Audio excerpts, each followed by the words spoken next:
Dolphins fans, what's up? I hope it's all working. I hope you can hear me. I hope you can see me. As unfortunate as that is for you, having to look at this hideous man.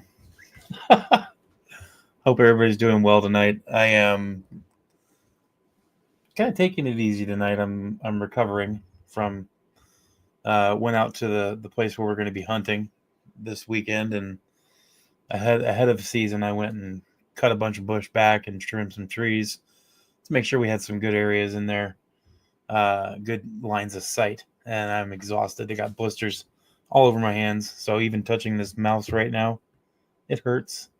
But I'm doing well. I hope all of you are as well. What's up, Elwood? How you doing, man? I wanted to mostly talk about this game we have coming up against the Colts. I figured the Tuesday version of this show would be good because this is the one where people get to call in, and they get to come in and join the conversation rather, and that's always a lot of fun. And keep in mind when we do this, sometimes people don't share opinions, and that's kind of what you want. You don't want just an echo chamber. You want people to who disagree that are able to voice their opinion without being rude or anything like that. So that's kind of what I'm hoping for again. We've done a pretty good job of it so far. Things have been pretty cool. But in light no secretary typing tonight, huh? In light of some things that have happened on some other channels recently, I want to reemphasize that if you want to come on and join, that's totally cool. I'm totally happy to have you on here. I only have a couple requests. Number one is please be sober or near enough sober where you can control your emotions and your words. Okay. Haven't had any issues on this channel, but I want to reemphasize that. If you're drunk, like beyond a few drinks, then just chill in the comments and hang out and type away.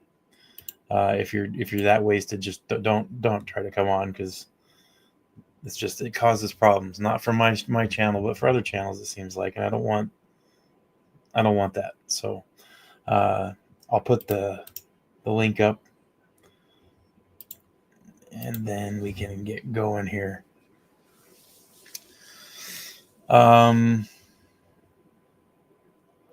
Let's see. I was looking at the depth chart for the Dolphins, and I later on in the show, by the way, I got something kind of fun that I'm going to do. We're going to go through, predict the season.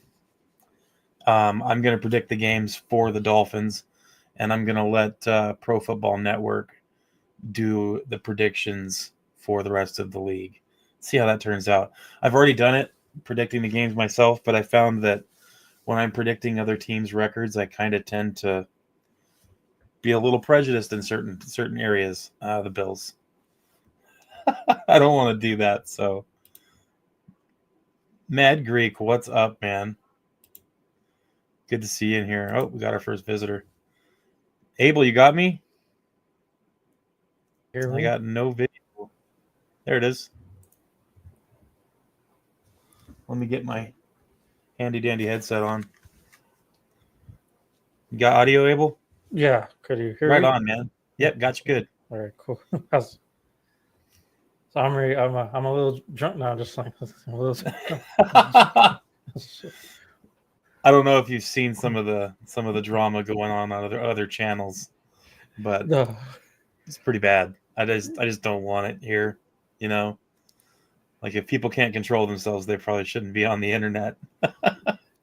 Yeah, I have it. I don't try to watch everyone. I mean, there's so much content out there, but I kind of stick to the guys I like you and Dirk, and but let's not talk about that. I guess. Yeah. Here, this is your show. It's all good. So I'm looking at the depth chart a little bit, and there's a couple things. They haven't, and it's getting close to game time. Cap, what's up, man? How you doing? You always know you've made it somewhere special when Cap joins the room. The man is everywhere online.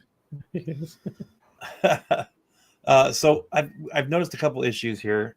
Number one, the depth of the O-line. We do have a couple offensive linemen on the practice squad, and I'm getting surprised that they haven't brought them up yet to fill in some of the gaps, because as of right now, we have 4 backups, and that's it for offensive line. And usually, you want 5 or 6. Cap, you got me? Hello. Hey, what's up, brother? Man, blood pressure, cholesterol. This phone's driving me nuts, bro. What's going on, boys? Talk to me. What's going on, bud?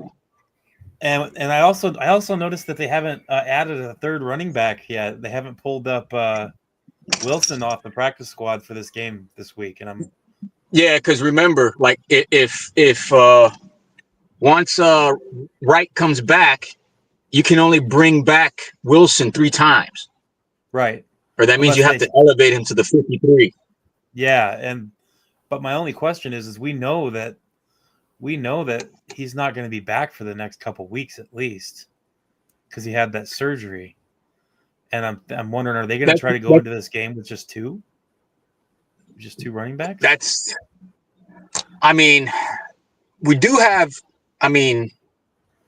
a good point, because we do get guys, but they're all in the practice squad. Right. There's not. We don't have one on the 53 right now, do we?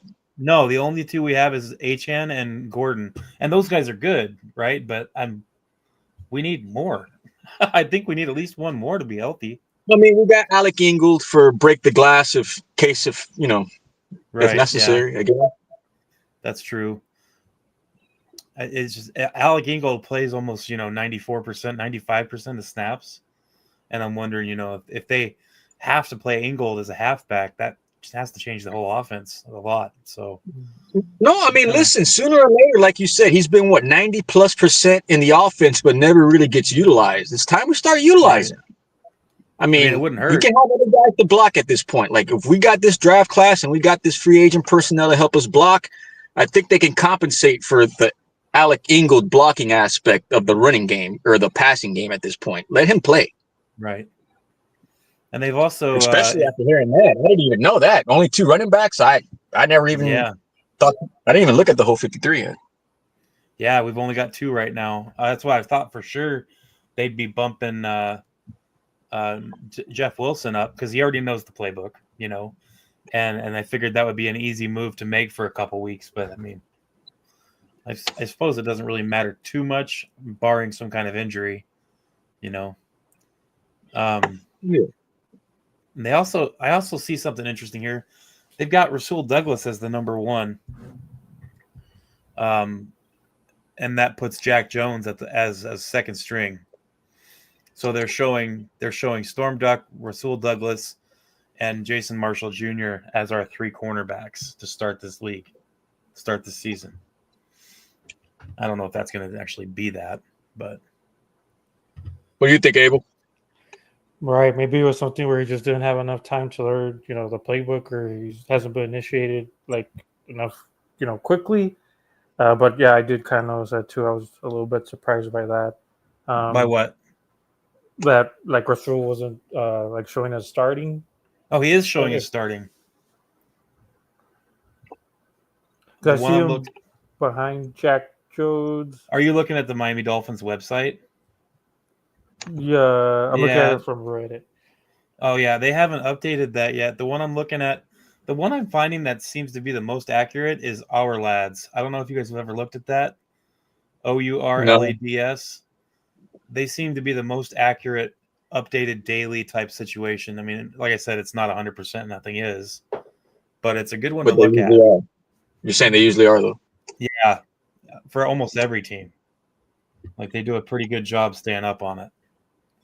OURLADS, if anybody else is interested in checking that out on the stream. So I mean, I see it like this. If that's the case, I mean, I feel like Weaver is going to really do that tsunami effect where he's going to rotate guys more than usual.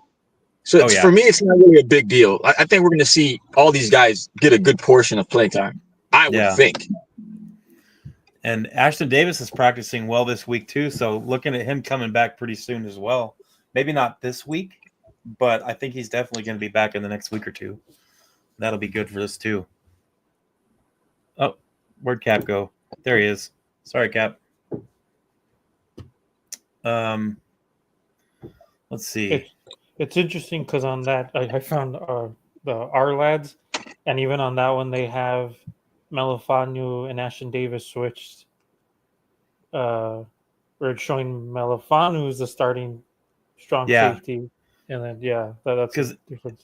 yeah, because yeah, there was a lot of people talking about Ashton Davis, and they weren't expecting him to be the starter this week. He might have a chance to play a little bit, but I think they're going to ease him in. I don't think he's going to be playing, the majority of snaps. I think it's going to go to Iffy. But I mean, either way, I'm looking at this defense, and I feel like I'm being incredibly optimistic here, and I'm worried. I'm worried that I am that optimistic about it, but I feel good looking at it as a whole. With the switches now that I'm seeing from Elefano and Russell Douglas, right? Like I do have a lot more like confidence or head. Like it's we know we've been saying it all off season that Weaver's gonna do his magic and he's gonna do his thing and we should be fine on that side of of the ball. Yeah, and to what Cap said, the amount of depth that of players that could be starters that are second string on this team on defense. I mean, you really could put starters into the number 2 positions and bring those guys in, kind of like the way hockey does, shift changes. This is something that's going to be kind of interesting to see. I want to know. I want to see what Weaver does when he's bringing players in and out. Because you could literally almost switch the entire team out by looking at some of these players that are second string players. I mean, Zeke Biggers, Jordan Phillips, Chop Robinson, KJ Britt, Tyrell Dodson, or Willie Gay, depending on whichever one you have as a starter. I mean, the defense looks good, especially once Ashton Davis is back all the way, And we're going to have 4 rookies in heavy rotation for this season on defense. 4 first-year players in heavy rotation. That's Jason Marshall Jr., Kenneth Grant, Zeke Biggers, and Jordan Phillips. I can't remember a season where it was like that. It's interesting. Oh, and Dante Trader, technically, he's going to get some playtime too, What do you think about that there, Abel? I mean, I'm really, it's great to see, I think Marshall, Jr. there in the nickel. He's showing as being the starter. And then, who did you ask about? Sorry. Oh, Dante Trader. Okay, I see him. Yeah. He's there, in the back, which, I mean, yeah, he's going to get his opportunities too, like you're saying, with the defense. So, I mean, that's going to be, great for him. And we also got to keep in mind that Juju Brents is going to be moving up on that depth chart. They have Ethan Bonner ahead of him, but Ethan Bonner is going to be out this week. So Juju Brents is going to be that number 2 left cornerback. Yeah, I mean, who was it? Pete told me about him. He used to be a second round pick back in the day or something. He was a second round pick when who was, I can't remember. Dang it. Yeah, he was a second round pick, and he's got the talent. He's got the ability. He's always hurt, right? That was his MO, and he's healthy right now. So he very well could end up shining. I can't say for sure.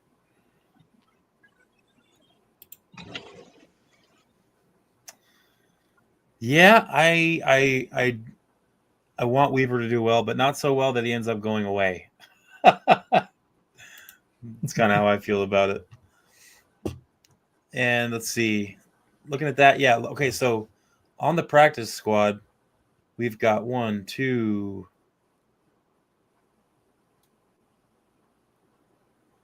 We got 2 linemen that we could bring up. We've also got Greg Dulcich, the tight end, sitting there in the practice squad. I think they're going to go with the tight ends they have for this game and see how they do before they end up elevating Dulcich.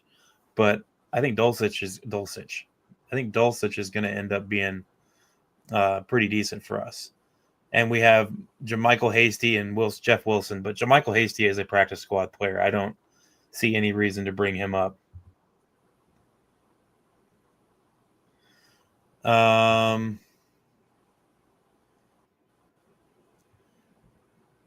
Yep, Cap's having phone issues. Yeah, I really think that they're going to end up bringing Jeff Wilson Jr. to the team roster here before the weekends, probably tomorrow or the next day, I would imagine, because we really do need that third running back for the game. Couldn't imagine not having that. I mean, I have a question about the running backs just because I saw it pop up when I was doing my fantasy drafts. It just came up real quick that there was something up with Ollie where that they were going to consider him doubtful for game 1. I went back and I checked and I didn't see it, but no, I haven't heard I saw anything. something like pop up. I think like within the last day or two. No, I've been following a lot of stuff too, and I haven't heard a thing about that. I saw It's it weird. real quick when. Maybe, hopefully, it's just a rumor. Yeah, I don't know. Fantasy is always like that, though, or something. They don't. Yeah, so they're gonna play because I go back now and they don't have him as doubtful. So I was like, what? Why are they showing that with him? Yeah, and for on the offensive side, as far as tight end goes, they have Darren Waller as the number 1, and he's been practicing this week. I know they're probably not going to play him all the time, but he's definitely going to play this week. So we're going to see some Darren Waller, and we're going to kind of get an idea of where he's at physically.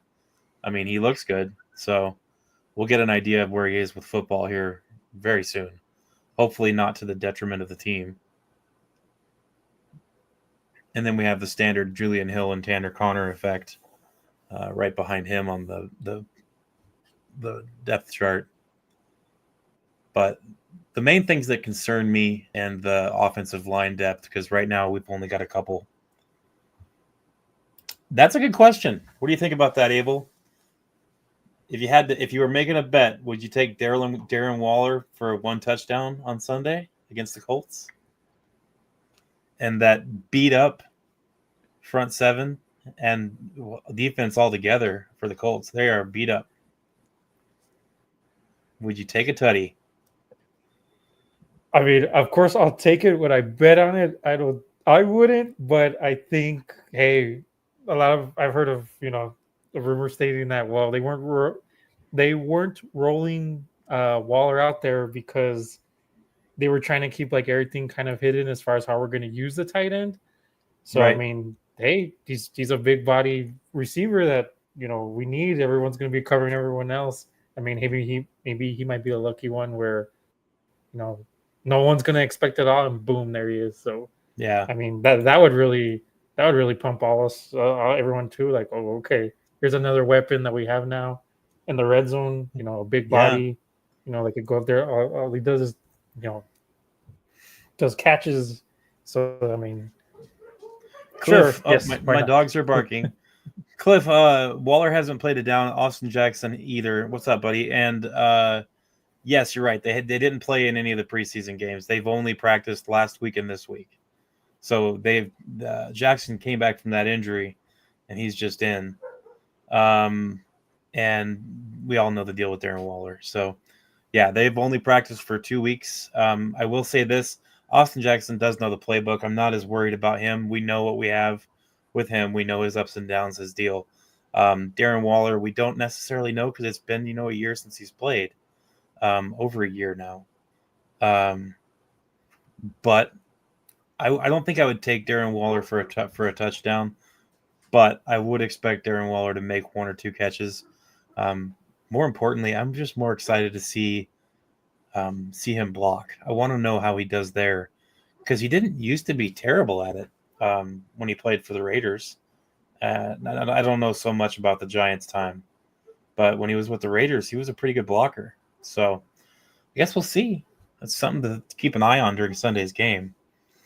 The good thing about that, Cliff, is that Austin Jackson came back last week and he said that he was, feeling great, good to go.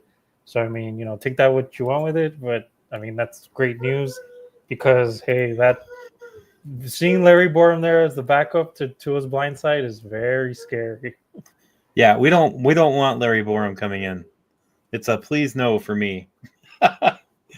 We got Aquaville doubts the touchdown, but you're right. It would be a surprise. It would be good if we got one. I would be happy.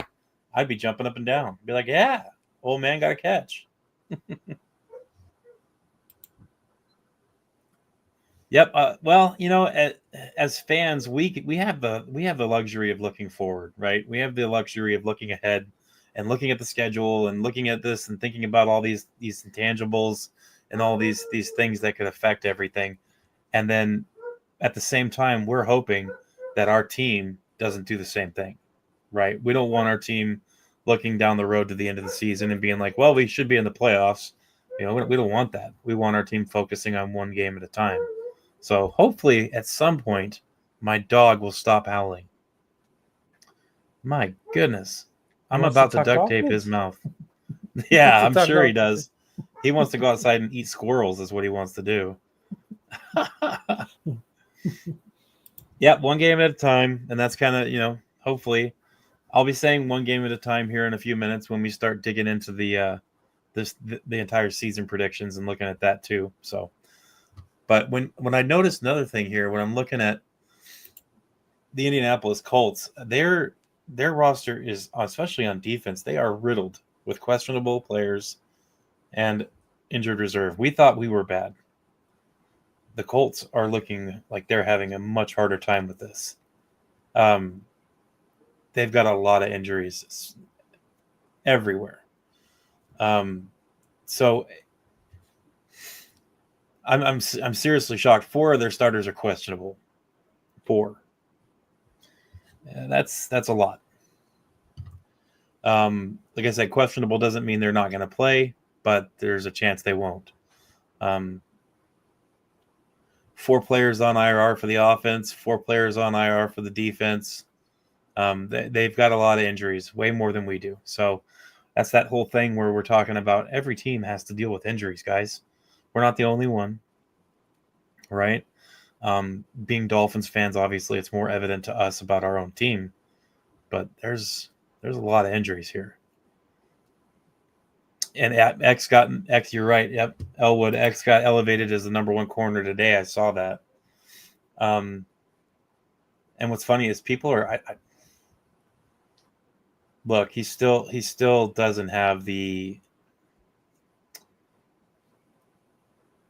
I'm going to try to say this without being totally, overzealous, because I like X. I do. I like X a lot, especially as a football player. I love that man. But X cannot hold up against our offensive firepower. X is not going to be able to keep up with Tyreek Hill or Jalen Waddle. He's just not going to be able to.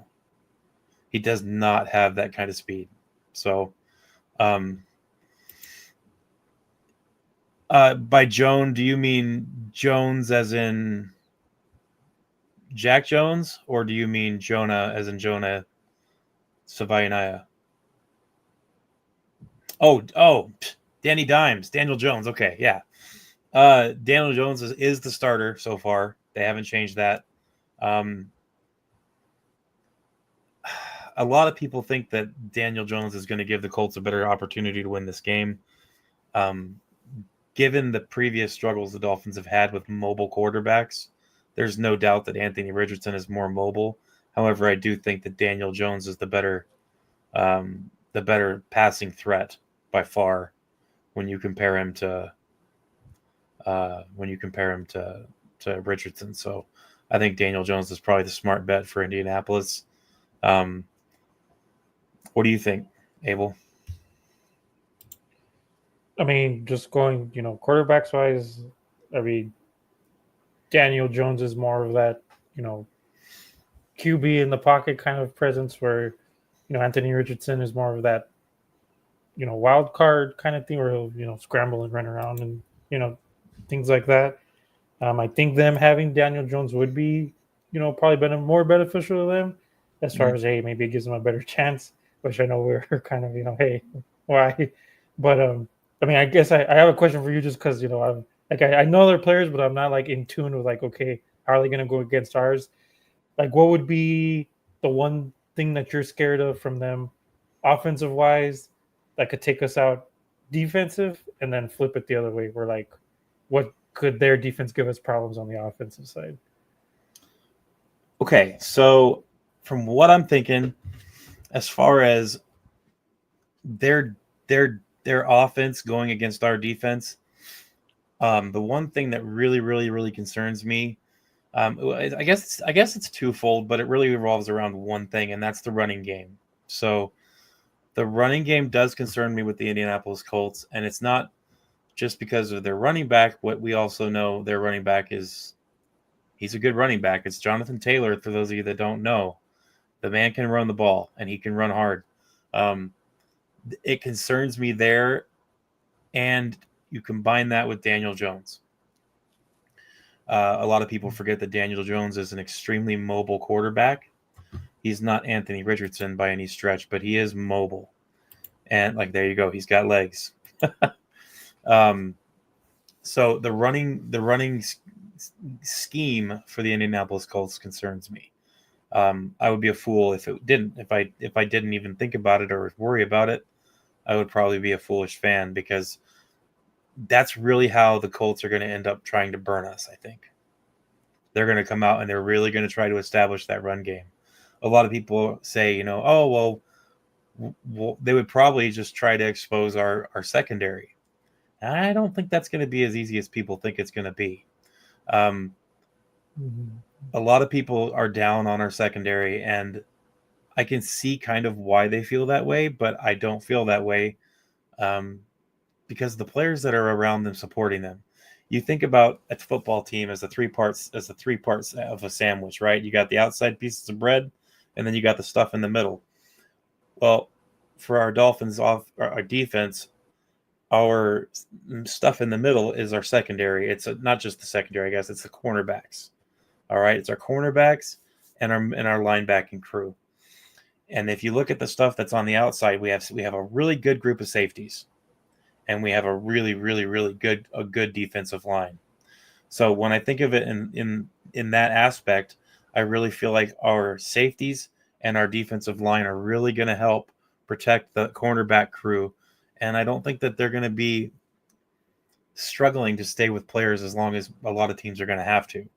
I don't see the Colts rearing back and just bombing the ball down the field. I really don't. I see more of a definite dedication to the running game for the Indianapolis Colts. So that's the part that concerns me, is can our middle linebackers be responsible enough to stay in their gaps? Can our defensive linemen stay in their gaps, be responsible, and stop the run game? You have to plug holes. You can't just run free, especially against a running back like Jonathan Taylor. We have got to honor gaps. So that's what concerns me the most for our defense, right? Is, can we stop that? If we stop that, we're winning this game. If we can hold Danny Dimes to under 30 yards rushing, and if we can hold Jonathan Taylor to under 80 yards, we win this game. That's where I'm at.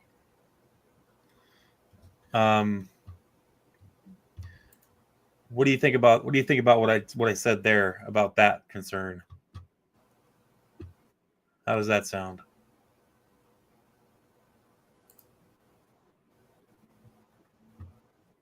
You got me, Abel?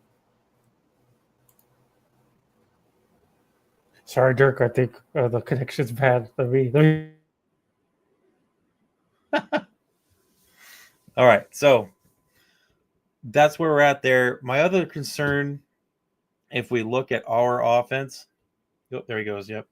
All right, so as far as our offense goes, what concerns me mainly is tight end play and offensive line play. Offensive line play we've talked about ad nauseum, right? All the time we're talking about it.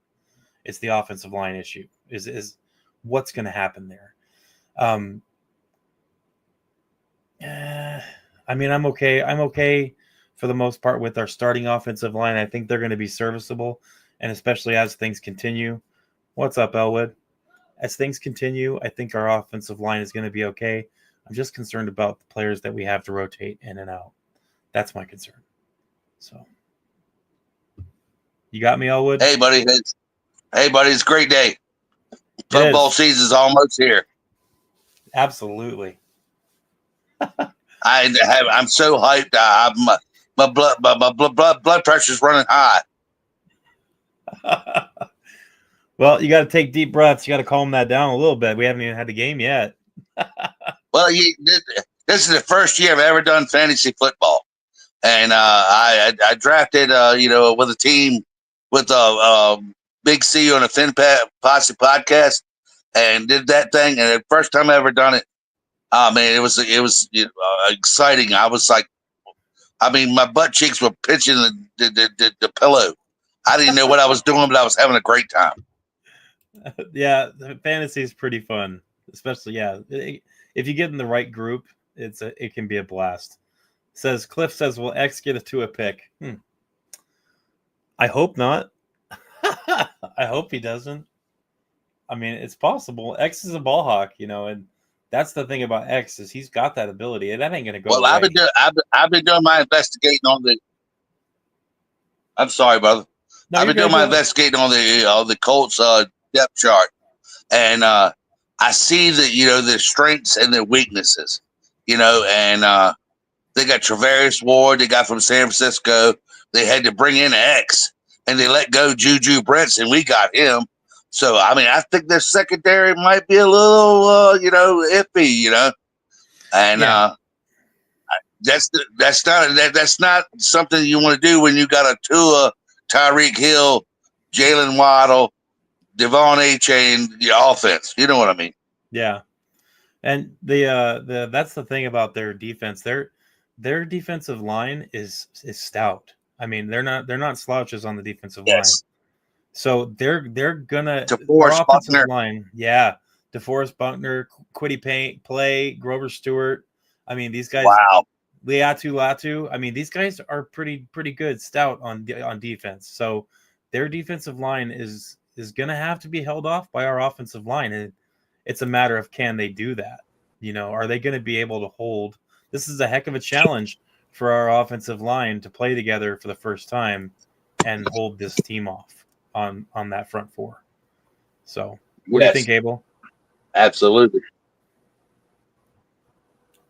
So something that I kind of want to touch on, I finally found that stat for that Warren Sharp book that I wanted to talk about last week was something that's kind of scary me is, hey, our kicker had with Riley Patterson. So I think the lines jumped where we're now favored by 2.5 points. I think last night or this morning. But okay, last year in field goal or less games, we were 1-2. In one score games, we were 4-4. This was at the time when the book came out, like about a month ago, so lines have changed. But comparing it to our lines from this year, there's 3 that we have on the road that are going to be field goal or less scoring games, and 7 on the road, where this is one of them. So I'm just really scared. Like if it comes down to you breaking up? It's just me. Field goal kick, and Riley Patterson's out there, or we need the point. Oh, you're good. I think I don't know what it is, but I mean I heard Abel, but it's hard to hear at some point. But yeah, it's that's true. There's going to be a lot of close scoring games, at least by the lines that are being shown for games right now. I'm sure, like you said, those lines are going to change as the season goes on, but this could very well be that season of close games, and if that's the case, I take last year's team with a grain of salt. We were going into the game to the season with all these expectations, and then everybody blew up. We have like a scratch season. But we've got same people we had in 23. We've got Waddle, we've got Hill, we've got HN, we've got an offense that can put points on the board, and we have a defense that's going to stop putting points on the board. So I feel very confident about what's going on. And here's another thought here. It's something that's weighing on my mind heavily. Especially since you're talking about these games that are probably going to be close, and we're going to look at the schedule here in a minute. While we're talking about that, we have. I'm trying to think of how to say this. We have something that a team needs to have that we haven't had, especially last year. We did not have this. We did not have goal line short yardage personnel to run the ball. We didn't have that. This year is something different there. We do have the personnel at least. We don't know what the results are going to be because the season hasn't started. We haven't seen palpable examples. We haven't seen. That's a good word. That's a good we word. haven't Good seen word. palpable examples of what this is going to look like for our team in game, but the personnel is there to be able to run the ball, and I think that's going to help us a lot in those short yardage situations. And we have more dog barking because why not, right? I have a house full of dogs. I apologize. We got the dogs in the house. So we're looking at that. Also, I need to throw this out there really quick while I remember to do this. I don't know who did it because I don't have emails, but someone ended up sending a Cash App to me because I put that down at the bottom of the screen. Nobody feel like you need to do it. It's not anything like that. That money that goes in there, that goes straight to the channel and helps me keep it running because it's like $430 or $440 just to get StreamYard for a year. I had no idea until I did it. So the person who did that, thank you. I have no idea who you are because your email is weird or your name. So thank you, whoever did that. That's I really great. appreciate it. Nice. The first donation ever for my little 330 subscriber channel. So I thought it was pretty cool. So I wanted to say You're getting thank up there. You're getting up there. I remember when I was looking back at my old videos, like the other day, I can't stand watching myself either. It's so hard. But I watched like the first 3 minutes of the very first video I did. It was the night after the game we lost to the Chiefs in Kansas City. And oh my goodness, it was so horrible. I set my phone on my couch and I was just sitting there talking into my phone. It was bad, but that was like, I didn't start my channel then. I just recorded the video, but oh man, it was horrible. I couldn't watch it for more than a few minutes. But you started off with hurt feelings. Oh yeah. My feelings were hurt. I was mad. So I'm sorry. Anyway, let's get back to this now. So we have a schedule here. By the way, hello, Abel. What's that? Oh, sorry. Oh. I said, by the way, hello, Abel. Yeah, sorry, I had connection issues and going, but I can hear you guys perfectly good now, so that's great. Yo. All right, so honestly, in this game, let's just get predictions here. And you in the chat too. I want predictions for this game. This first game. I think we have the tools we need to win this game. I think that you're going to need a good effort. The main things I'm looking for is I'm looking for a running game. Number one, I'm looking for solid offensive line play, and that's going to fall into the running games aspect. But that's the main thing I'm looking for: running game and low penalties. Those are two things that'll show me as a fan that this team is serious about changing things, right? That's what I want to see. What about you guys? Go ahead, Abel. Okay, well, I'm the same way. I'm looking for a running game. I would rather for Tua to turn around 30 times and hand the ball off, just like this. It'd be like 10 for 14 for 150 yards, and we win 30 to 10 from running the ball. That would be my optimum thing. I mean, he doesn't even have to throw. But I would love to have that. But I understand. The NFL is the NFL. So I'm thinking like it's going to be like 28-17. You know what I mean? That's my opinion. Okay. I have 28-10. That's my 28-10 is my prediction. I don't think the Colts. I think they struggle on offense. So it's that his legs. That's I all worry about his damn legs. That we just like that Jacksonville quarterback. That he saw nothing run. He saw get killed. I run. That's my whole point of we got to watch that son of a gun could run. But because we got people coming for his butt. Jorge says 27-17 Miami. It's not a bad pick either.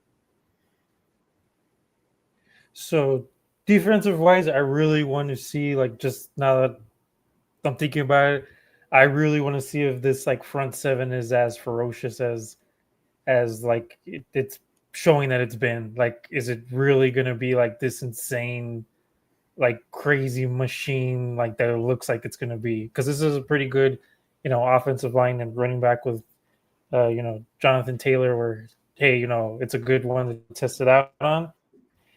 And offensive wise, I really want to see if McDaniel is like adjustments as far as getting the plays in on time faster. Good play calling.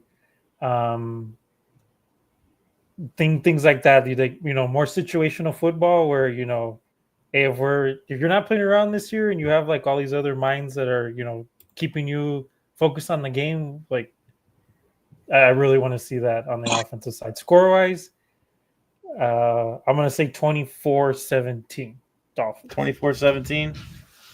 So there's nobody that thinks the Colts are going to sneak a win out on us. What about if I say that they're going to win one? The Colts are going to try to win one for their deceased owner, Jim Irsay. That's wonderful, but he's going to still have to run by Zach Sealer and Kenneth Grant. Jonathan Taylor shut him down. R.I.P. Irsay. No disrespect meant there. A lot of people seem to think that. A lot of people seem to think that Irsay passing away is going to be the call to the Colts to win this game for him. People don't realize that I'd say probably 60 to 70% of the fan base for the Indianapolis Colts do not like Irsay. There's kind of an issue there, so it's not everybody. I'm not saying that, and I'm not saying anything about Irsay as a person. I'm saying they don't like him as an owner, don't twist my words there, please. No disrespect to the deceased owner of the Colts, but I don't think that that's going to be the glory Absolutely call right. that people think. Yeah, they still got to put it on the field. Yeah, definitely. And like I said, go ahead, Abel. Just to throw some fuel on the fire, nothing against Indianapolis, and I doubt a Colts fan will watch this, but being a Thunder fan, your NBA season shall end, and your NFL season should start the same as a loss, with my Thunder beating you in the finals and the Dolphins beating you with week one. So we'll go that route. I wouldn't be surprised now. See, because now this has happened. Every single time I do a stream, I get some fan from a different team coming and watching. It's always one, but there's always one. So just, keep that in mind. We could get a Colts fan in here, in which case we're not trying to insult you. And believe me, I'm not, being over cocky. We're Dolphins fans. We're not being over cocky.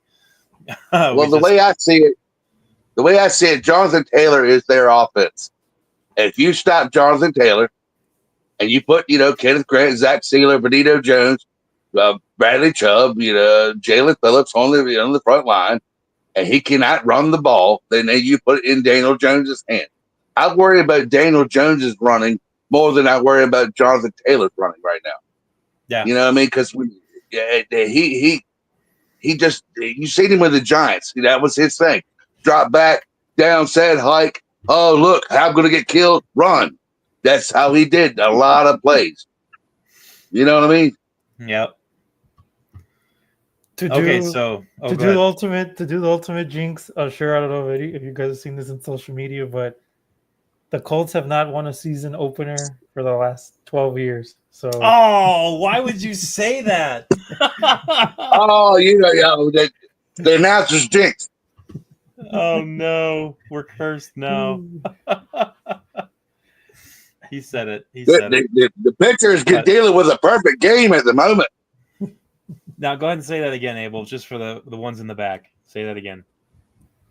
The Colts have not won a season opener since 2013. Yeah. That's 12 years.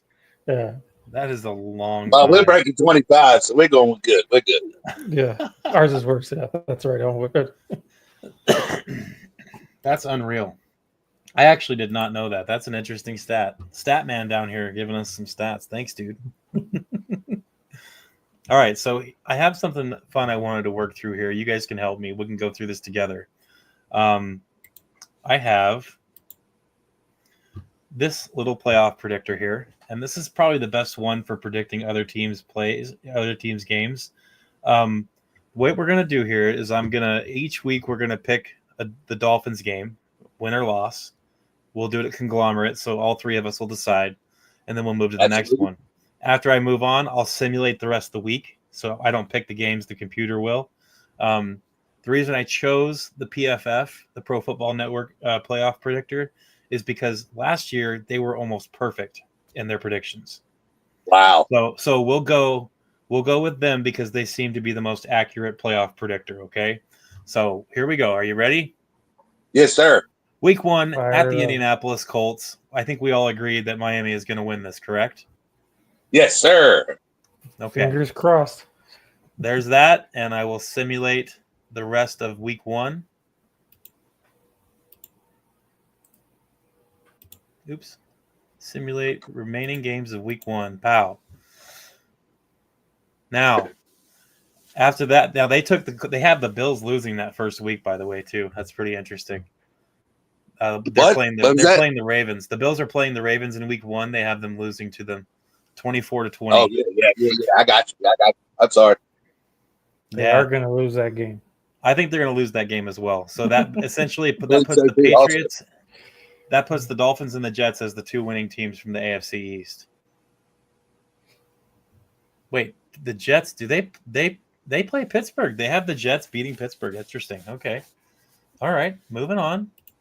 Week 2, we have Miami and the Patriots. Win. I think it's a winner too. You guys agree with that? Okay. Hot weather, 1:00. Every game we have is at 1:00. You know what I mean? All year long, except for primetime games. Yeah. So every game we got is at 1:00. Hot weather, New England. No, heck no, they're not going to have nothing for us. So we got that win. So we beat the Patriots. They have Buffalo beating the Jets. So after week 2, who's in first place in the AFC East? That's us. That's us. Now, this is the kind of thing that's funny because we always seem to start out like this. All right. Moving into week 3. That's Miami at Buffalo. Yeah, that's Buffalo. This one 4 days Buffalo a little bit. 4 days rest Buffalo, Yeah, I think I have us losing this game. I don't think it's going to be in Buffalo. In Buffalo, 4 days rest. I'm tempted to mark this a loss. Right? What do you think? And then on Thursday night. What's that? And then on a Thursday night. Yeah, I think so. Yeah. Yeah, 4 days Thursday night. Buffalo. Yeah, it's hard. Yeah, hard to say we're going to win that game. Yeah, no pushback on that one. Yeah. So we all agree Buffalo probably wins this one? Sadly, but yes. Okay, Yes. we'll mark it. And we'll simulate the rest of the season or rest of the week. Now, after that means after week 3, 3-way tie for first place. The Jets, the Dolphins, and the Bills all 2-1, and the Patriots at 1-2. Okay, and let's go We beat to the Jets. We beat the week Jets. 4. 1 o'clock in Miami. We beat the Jets. I think the Jets are going to have a hard time to win that game. Like you said, it's going to be the hot time of the year. 1 o'clock in Miami. We beat the Jets. What the hell? I think the Jets are going to have a hard time to win that. Like you said, I hear me. Sorry, bud. I was like, whoa, that's crazy. Okay, so we all agree Dolphins are going to beat the Jets, correct, in that one? Those rivalry jerseys are going to be 1-0 looking good. Mm-hmm. Monday Night Football will be great. Okay, simulate the remaining games of week 4. And then we're looking at the Dolphins and the Bills tied at 3-1 atop the division. By the way, those of you that are here, please throw a like down. Make sure you click that like button. It doesn't cost money, and it helps out a bunch. Also, if you're new and you haven't subscribed, do that. All right. So we're finished with week 4, 3-1. We have the Dolphins at right now. Week 5, Miami at Carolina. What do you guys got? It's going to be a tough game, but I think we can pull it. I can pull it out. I think we win that game. What do you think, Abel? The only thing I'm scared of is that they have Carolina at 1-3, so that's. I mean, I know that they're going to play hard, but I've had us winning this game every single time, so I'm not. Yeah, Carolina's got no defense for us.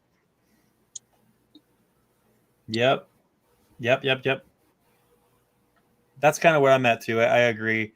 I think this game has a sneaky undertone where this could end up being a loss for Miami. Carolina's rebuilding the offense really good, but they got no defense right now. Right. They can't handle our offense right now. Yep, that's where I'm at too. I feel like Miami should win that game. So let's mark it as a win. We'll simulate the rest of week 5. And we still have the Bills and the Dolphins sitting atop the AFC East tied. Now, if you'll notice, they have the Jets and the Patriots both at 2 and 3 at this point, which is interesting. No love for the Patriots and the Jets. We'll see how this turns out. It's how it works. Yep. I really think the Patriots are going to end up ahead of the Jets this season as far as, record goes, but we'll see. Raphael, how's it going, buddy? Good to see you in here, man. All right. This one, we have the Chargers coming into Miami to play the Dolphins. This is one of those 1 o'clock games, I think, isn't it? Exactly right. 1 o'clock, hot weather. Chargers going all the way from the West Coast to the East Coast and playing, a hot Miami Dolphin team. We got that win. Yeah, a lot of people are marking this as a loss for Miami, and I don't see this being a loss for Miami. Nope. What do you think, Abel? I don't see it being a loss, but I can definitely see, maybe. I mean, there's going to be a game in here that maybe we could lose because it's so many on a winning streak. But I've said it from when the schedule came out. I believe this is Herbert's first time coming to play Tua in Miami in his stadium, and I think he's going to take it pretty personally. So I think the Dolphins are going to win. Okay. I think we all agree there, but we all understand that that's going to be a really highly contested game, and that's going to be a close game, I think. I don't think that's going to be a blowout. Absolutely. But two is up 2-1 on him. It'll be 3-1. Yep, and he agrees here. He says we should win, but we can definitely lose this game. Yep, that is absolutely it can go either way. But, at 1 o'clock on a Sunday in Miami, I don't think that the Chargers can run with us. They don't have the defense. Oh, they gave the Bills their second loss of the season in that last week that we just played. They have them losing. Oh wait, what? When did they lose? Why do they have them at 4-2?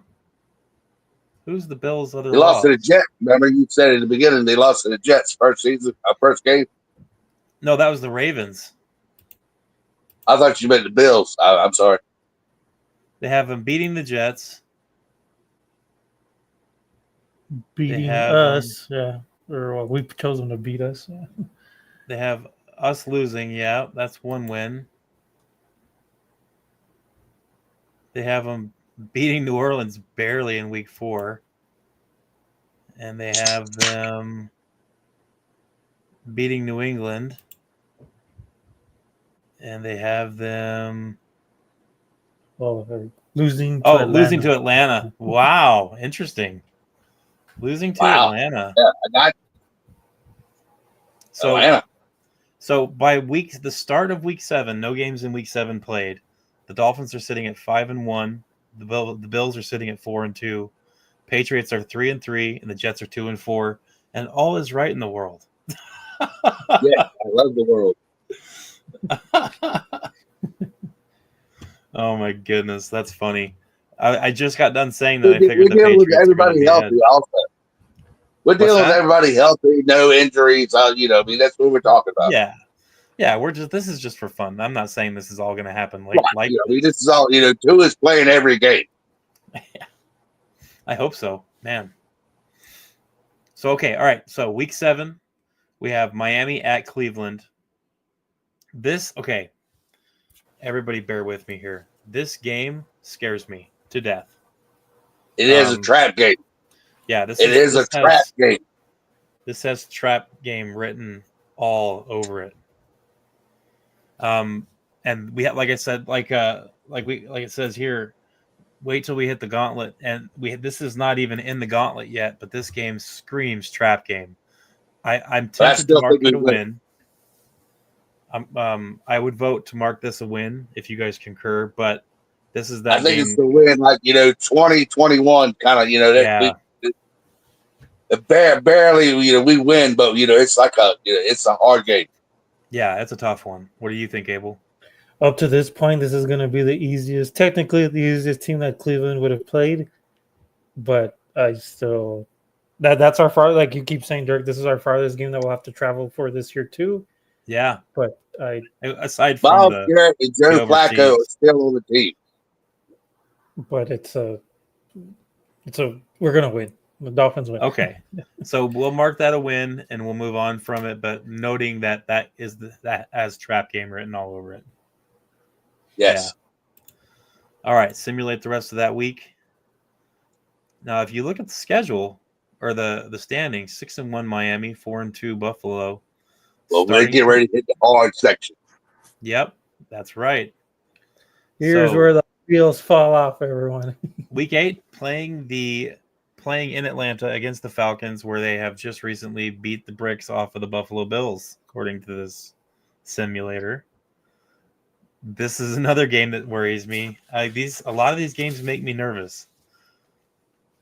I'm tempted to make this a win, but it's a win for me. There's a game coming up that probably should be a win for us that I'm gonna say is a loss on my side. So we'll mark this one a win. What do you guys think? Well, Atlanta doesn't have the defense. They don't. They've got some good offense. They've got Kyle Pitts. They've got Drake London. They got Penix Jr. They got Bijan Robinson, but they don't have anybody on the other side of the field. And Anthony Weaver's defense can handle all of those. He's already proven it. Yeah. So I got us a win. What do you got, Abel? I mean, last I've kind of seen of them was last year when they played us in the preseason, and I mean they played pretty hard, but just for the sake of moving on, I'd say okay, Dolphins win. Okay, all right. So we got the Dolphins winning in week 8. Simulate week 8. And at this point, we are 7-1. Bills are 5-2. Patriots 3-5, and Jets 3-5. Kyle Pitts is a bust. You heard it here first. Well, I knew that. Oh man, it's really weird looking at us be 7-1. Like we're really. I'm so glad we didn't draft him. And oh my gracious. Sitting pretty, yeah, for now. Okay, moving to week 9. Here we go. Brace yourselves, Dolphins fans. We lose this game. We lose this game against the Baltimore Ravens. Yeah, I go with you. We lose it. I agree with you. I would say, but maybe, you know, but you know, all the guys, all the things lined up, but no, we lose. Abel, we'll flip a coin if you disagree, but I'm going to say loss unless you disagree, and then we'll flip a coin. The only thing I'll say to push it back is that it is a short week. They are coming down to us. It's weird. Either Lamar goes crazy on us in our stadium, or we go kind of crazy on him in instances. Right. Yeah. But I think Baltimore is the most complete team right now in the NFL. Probably along with Eagles. They're the best. Baltimore Sure. wins. So. Okay, we'll give Baltimore the win on this one. We'll let them escape with the W. All right. Week 10. This is where I will speak up. I'll 10 speak days up on this of one rest, too. and we are beating Buffalo at home. Yeah, this one's got Miami breaks the cycle right here, all written all over it. 10 days rest, we will beat Buffalo at home. I tend to agree with you, Elwood. What do you think, Abel?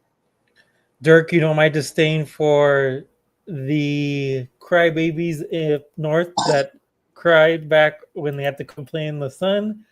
And I do not know, and I will not say vulgar language, but I don't know who the hell we had to go or what happened when the schedule came out that we have these dudes back at 11 o'clock in our stadium. That I don't know what happened. How did this is crazy. Wow. Now here's what's funny. I just hit the simulate button because I clicked Miami to win.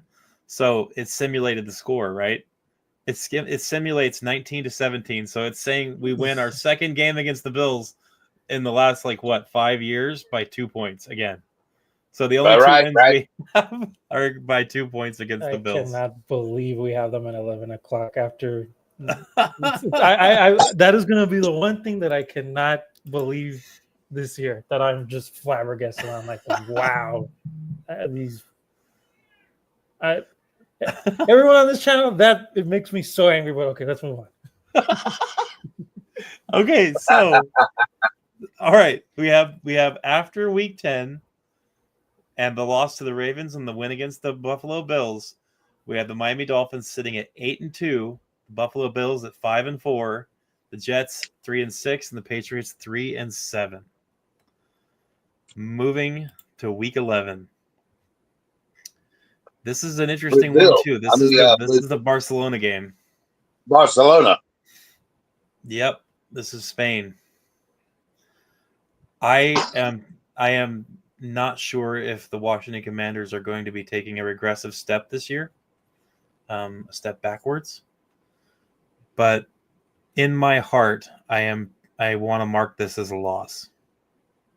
This is a pick'em game for me, also. I don't know, because there's no home field advantage for either team, and year before last, we kicked the Commanders' butt. Yeah, but they were in the NFC Championship game last year, but they also let Brian Robinson go, and but they did re-sign Terry McLaurin. So it's a pick'em game for me. It's hard for me to say, but I'm going to go ahead and give it to Washington. What do you think, Abel? I agree, Washington, just because to pump our brakes a little bit. I think we'll be too jumbo after we beat the Bills. Yeah. So. Yeah, I think that the Washington game is going to be a cold reminder, a fulfilling moment, bringing us back to earth as a fan base. After the big win over Buffalo, you know what I mean? It's you know what I mean? We as a letdown game at the net, you know what I'm saying? Yeah, and it's kind of sad too because I've been to Spain before, and it was obviously one of the most amazing places I've ever been, but the fan base for Dolphins, the Dolphins fan base in Spain is unreal. Like maybe how about 25 opinion? If you're saying it's a big Dolphins, well, many Dolphins they got home field advantage there. I mean, that's different. Yeah, but I really think Washington's going to win that one. So we'll give them the win. But yeah, we're going to go with Washington now. but it's a pickup game to me. I think maybe if you just said that, that makes me almost change my opinion. There'll be a lot of Dolphins fans at that Barcelona game for sure. They love the Miami Dolphins there. I don't know why, but it just kind of worked out that way. I guess Spanish. I guess maybe. So week 12, sneaking up here towards the ending of the season here. We got the bye week, right? Yep, that's the bye week. And they got Buffalo playing Houston. Watch Buffalo lose this game. You ready? That'd be great. I don't think they did. I think they won. Yep, they won by 2. Oh. All right. So that's I think by week 12, I think most of the AFC teams are done with their buys. Nope, the Patriots still have to go through their bye. All right. Moving on to week 13. And it's great that the Dolphins have the bye right after that trip to Barcelona. That's awesome. Yes. Really happy about that. Perfect timing throughout the season to have that bye. Okay. Rest. Give the boys some rest. New Orleans Saints come to town to play the Dolphins. Do we have to talk about this? No. Easiest game on the schedule. No offense to any Saints fans. Easy as that. Oh, Spencer Rattler is going to destroy us. No. We're going to get Arch Manning is going to be the New Orleans Saints quarterback next year. Oh, my goodness. I'm dying. You know what I mean? Arch Manning will be the quarterback for the New Orleans Saints next year, following his grandfather. All right. Week 14. Miami Dolphins travel to New Jersey to play the Jets. What are we at there? What do you guys think? That's one of our last 3 cold games. We played the Jets in the cold. We played the Cincinnati in the cold. And Pittsburgh. We put Pittsburgh in the cold, and we played New England in the cold. The first game against New Jets, we got them. What do you think, Abel? This one I am just a little bit worried about because it's coming off of the Saints. Mm-hmm. I want to say Dolphins win, but I mean the Jets you are still going to play hard. You're saying trap game, New Jet. I got you. I'm saying trap game as well, but I really think the Dolphins are going to sneak this one out. I think it'll be a close game, but I think the Dolphins will win it. Is everybody okay with me marking this as a win? I do. Yes, that's right. Okay. All right. Well, I recognize that's going to be a tricky one, but I think we're going to get that one. I think we sweep the Jets. I do. All right, here we go. Oh, the Bills took a loss. Wow. Where did they lose? They lost to Cincinnati. Absolutely. That's a good team. Dang. Okay. Week 15. Here we go. Miami Dolphins are traveling to Pittsburgh to play the Steelers. This one I want to mark as a loss. I want to mark it too. I think they're going to lose this game. It's in the cold. It's on a Monday night, right? Yep. Prime time. You know what I mean? I think I'm with you. I'm hoping for the best, but I think it's going to be a loss. What do you think, Abel? Because I have money on that game, I say we're going to win because I have a friend who's a big Steelers fan, and because I think it's going to be very personal for the trade that happened, and because we're going to want to beat Ramsey and Jonnu. But I could see us losing too, so I'm outnumbered 2-1. Okay, so you say a win? I say a win. And you, Elwood, you say a loss? I say pick 'em, yeah. You say pick 'em, and I say a loss. So that's 1-1. We have to flip my coaster. My awesome Thailand. I don't know if you can see it, but it's a Thailand coaster. I'm gonna have to flip it. Okay, so the Thailand is heads. You guys can't see it, but I'll just cheat. I'll cheat. Okay. Do it. Thailand says it's a win. Yeah, absolutely, it's a win.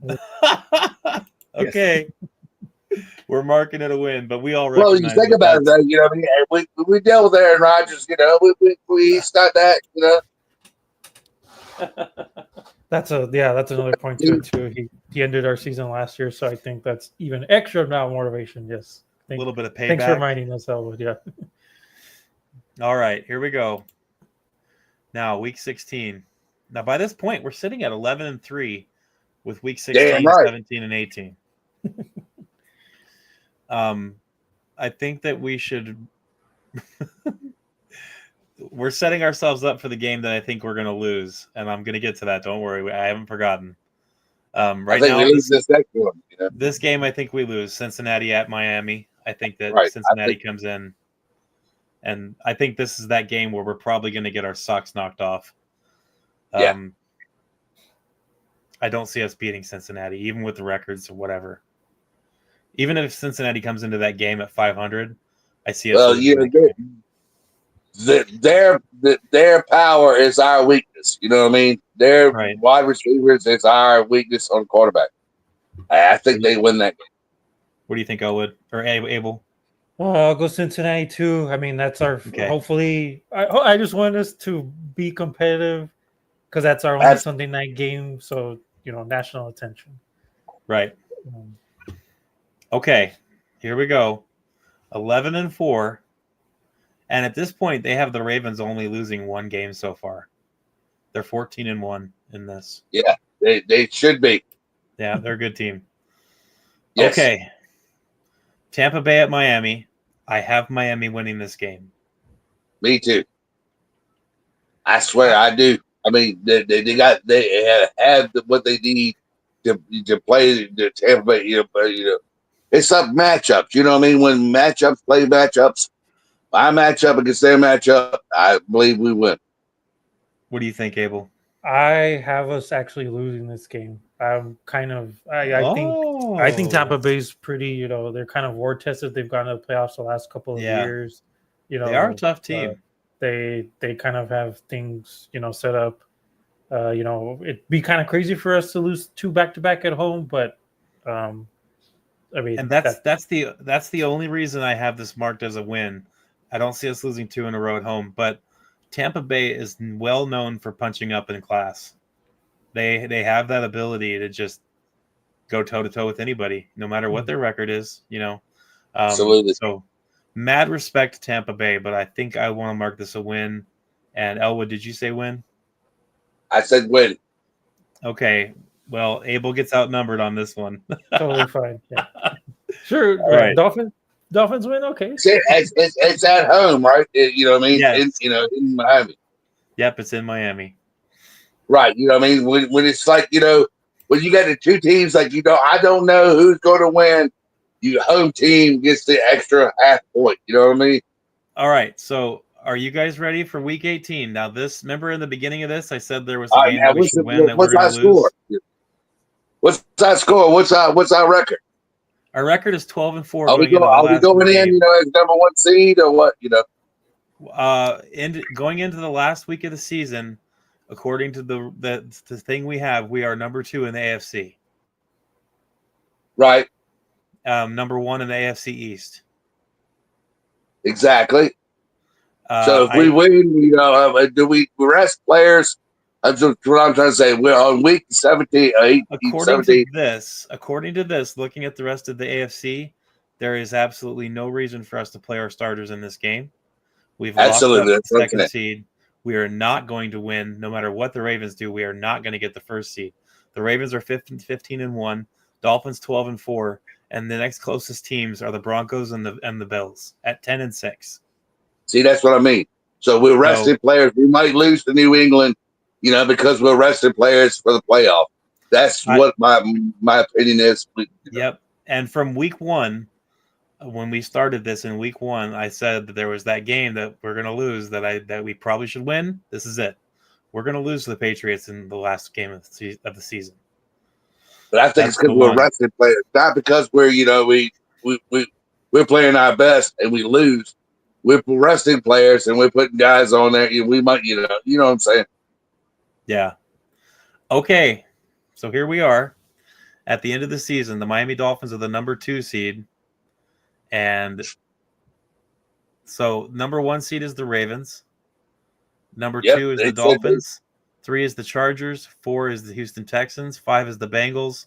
6 is the Buffalo Bills, and 7 is the Denver Broncos. Where are the Chiefs at? No Chiefs. Chiefs missed the playoffs. How in the hell did that happen? They finished 10-7 along with a bunch of other teams. Nice. Nice. I'm just saying that's I'm just asking. Oh wait, let me double check. This is a great reality. Yes, the Chiefs. Okay, check this out. In this reality, the entire AFC West finished 10-7. Nice. The Raiders, the Chiefs, the Broncos, and the Chargers, all 10-7. And there are people that are saying something like that could happen this year with that division too. That's crazy. Ain't that great? Here's it gets even better. The AFC South, the Houston Texans made the playoffs, right? Their record was 7-10. The Jacksonville Jaguars 5-12, the Colts 4-13, and the Titans 3-14. Wow. Yeah. It's unreal. They have it's not very good. The Jets at 4-13. Well, I've always said we should realign. The Dolphins are in the AFC East, they should and every team is in the North, and we're in the very farthest part of the South. Yep. Why can't we be in the AFC South? That's what I'm trying to say. Yep. Hell no, never. The Patriots are 7-10. The Bills finish 11-6 and get that 6th seed. Dolphins finish 12-5 and rake in the 2nd seed with a home playoff berth. Yes. They would be playing. The Dolphins would be playing Denver Broncos at home. The Dolphins would be at home against Denver. Absolutely good. And the Bills would be traveling to LA to play the Chargers. We put 70 on Denver. We can do it. Yep. That's nuts. Let's predict that. Let's just let the playoff games. I wish I could simulate the playoff games. Yeah, that'd be great. No way to do that. No way to simulate. Yeah, but we see what happens. You can line it up for yourselves. Who wins? Who doesn't? Yeah. So the last place team in the NFL is the New York Giants at 2-15. I got you. So Arch Manning's going to the Giants. Looks like it. Either that or the Cleveland Browns at worst because they're the second worst. I don't know. Arch Manning kind of sucked this weekend, didn't he? What's that? Did you see Arch Manning this weekend? He kind of sucked. Yeah, he didn't do very good, but I wouldn't put too much stock in a week 1 loss to a really good team. Yeah, I was thinking, there's Eli, there's Peyton. Nope, he looked like more like Cooper. Yeah, I'm not too sure how that's going to end up playing out. I just don't think that Manning is as bad as everybody's making him out to be after that first week. But we'll see how the rest of college football season plays out. I mean, true. Go ahead. I watch a lot of college football, just because I love the draft, and I watch a lot of college football so I can see which guy is, doing what, and so when it comes to things, I say, yeah, I see that guy. He done real good. You know what I mean? I just think that the rankings of the first week of the season is so stupid. I almost feel like the first week of college football shouldn't carry rankings. It doesn't. It always ends up changing so much right off the bat, Yes, and you saw it this year. Miami upset a number 16 team, right? Notre Dame. No, number 6, right? 6. Notre Dame. 6. Yeah, and there's been other upsets like that every season, especially week 1. It's just always nuts. That's kind of why I like college football. My FSU Seminoles kicked Alabama's butt. Yeah, they did. Yeah. I was like, well, everybody. You remember, FSU. Remember, they finished 13-0, and they got kicked out of the college football playoff. Nobody, because Jordan Travis got hurt or whatever, and then next year FSU they went 2-13. And now this year, it's kind of turned around a little bit. Yeah. But like the Miami Hurricanes, oh wow, they look good. Carson Beck, I thought he could be a Miami quarterback. He looked like, dropped back. He saw the whole field. He dropped dimes on, he was, I was like, Carson Beck, man, he was in Georgia. He won the national championship with Georgia, and he's over here in Miami now. And I said, well, maybe he could be, the next guy for the Miami Dolphins. Yep. Might be. You never know. I guess it all depends on this season for everybody. So just to get back to the Dolphins jerk, doesn't sound like you've seen it yet, but I'm sure people in the comments go check out what the Dolphins put up, the Under the Sun video.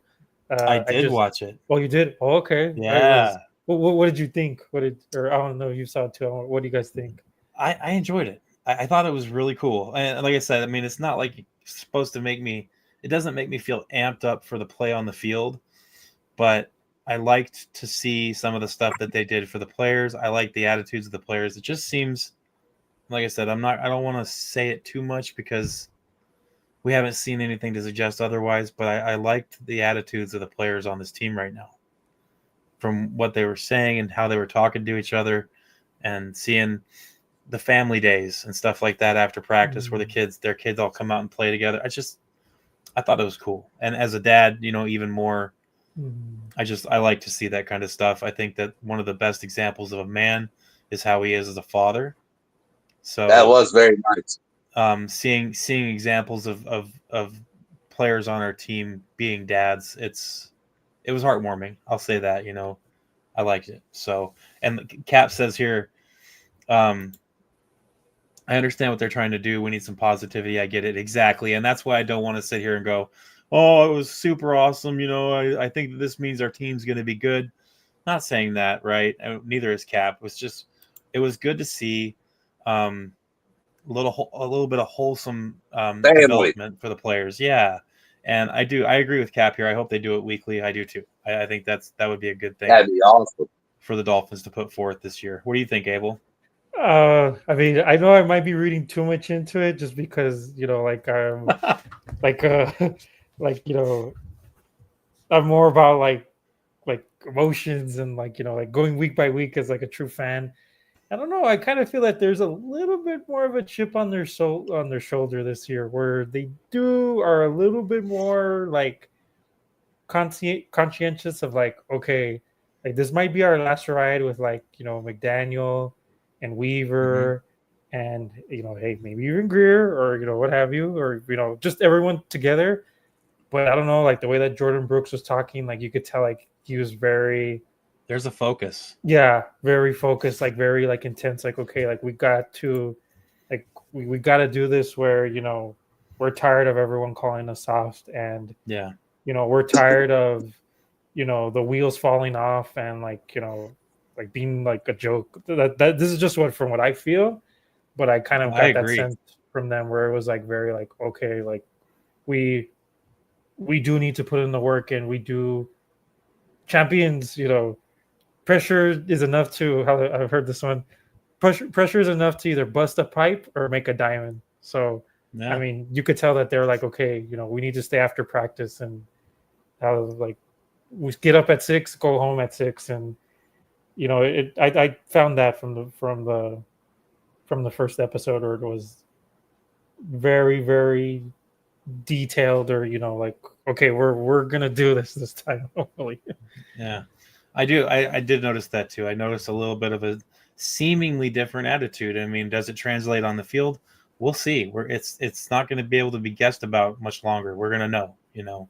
It's going to become painfully evident one way or another, whether it's painfully evident for us as a team or painfully evident for everybody else we play. Are we going to be tougher? Are we going to be a little more hard-headed? A little more fist in the eye, I guess is the way to say it. Or are we going to be the same thing as normal?